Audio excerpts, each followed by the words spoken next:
आज बहुत दिनों बाद बर्थडे से फ़ोन पर बात हुई तो मैंने उनको प्रसन्न करने के उद्देश्य से अकारण ही उनके ज्ञान विज्ञान भाव भाषा व्यवहार की प्रशंसा कर दी। थोड़ी देर सुनने के बाद बर्थडे वर्जना के स्वर में मुझे टोकते हुए बोले, कुंवर चापलूसी नहीं। मैंने कहा, बर्थडे या चापलूसी नहीं है, आपके व्यक्तित्व की विशेषताएं हैं जिनका मैं बखान कर रहा हूँ। बर्थडे बोले, ऐसा है कुंवर, किसी को सिर्फ गिल्ल करने के लिए बेमतलब का बखान चापलूसी कहावत है।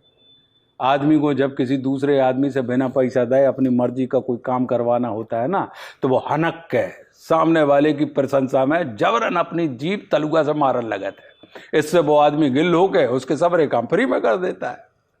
जीभ की इसी जादूगरी को चापलूसी कहा जाता है कुंवर। यह चापलूसी अंग्रेजन के जमाने से शुरू भई है।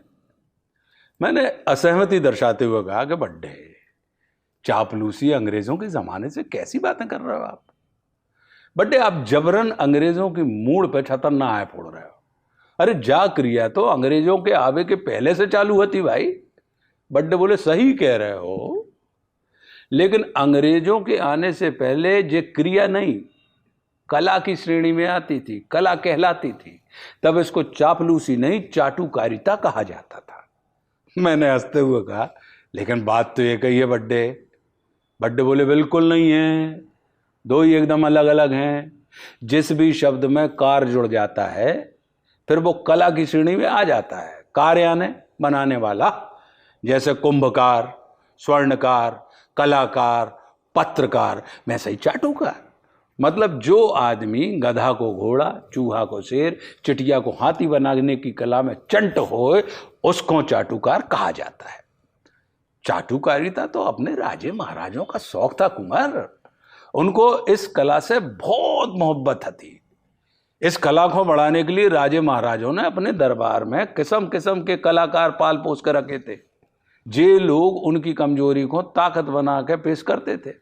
बिना कछु करे धने सब कछु बेई कर रहे हैं, ऐसी बातें सुनने में राजा साहब को बहुत मजा आता था। उनके हृदय में एकदम फुरफुरी सी उड़ जाती। राजा साहब ने भला ही एक चिरैया ने मारी होए, मानो जे लोग माने चाटुकार चौतरफा ऐसी बमचक मचाते थे कि राजा साहब को खुद ही लगने लगता था कि असल में बेई हैं जो पूरी धरती को अपनी मूड़ पर धरे हैं और जस दे रहे हैं शेषनाग भगवान को। भले ही राजा साहब ने युद्ध के मैदान में कबहू गलती से भी न ढूंका होए, मगर भाई साहब चाटुकार अपनी कला से उनके युद्ध का ऐसा वर्णन करते थे कि तख्ता पे बैठे ही बैठे राजा साहब को हाले मर जाती। अब एक गर्जन लगाते कि हम पहली वाणी में बोलत नहीं, दूजी में नहीं करते रार, और तीजी वाणी में छोड़त नहीं, मुंह में ठूंस दे तलवार।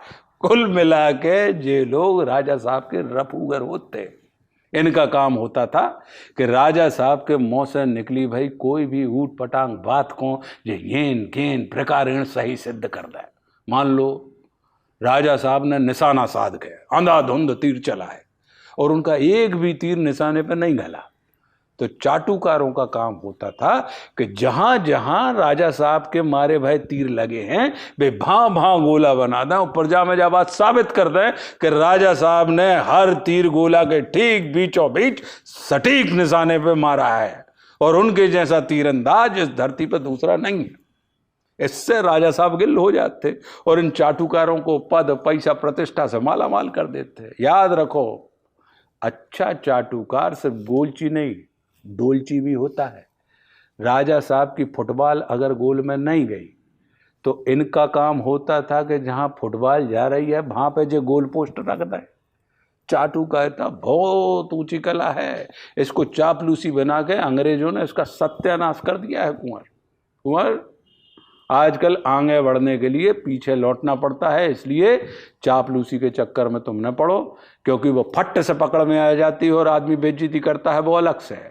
अगर तुम तरक्की करना चाहते हो तो चाटुकारिता सीखो, ये विशुद्ध देसी और प्राचीन कला है। इससे काम भी बनेगा और इज्जत भी मिलेगी। इसको होशियारी से करने वाला व्यक्ति चंट, चतुर, कुशल कारीगर के नाम से समाज में प्रसिद्धि पाता है। अच्छा सुनो, जे ऑनलाइन क्लास हती तुम आई तो हमारे खाता में 2,000 रुपया डलवा देना, काहे से फ्री का ज्ञान फलता नहीं है।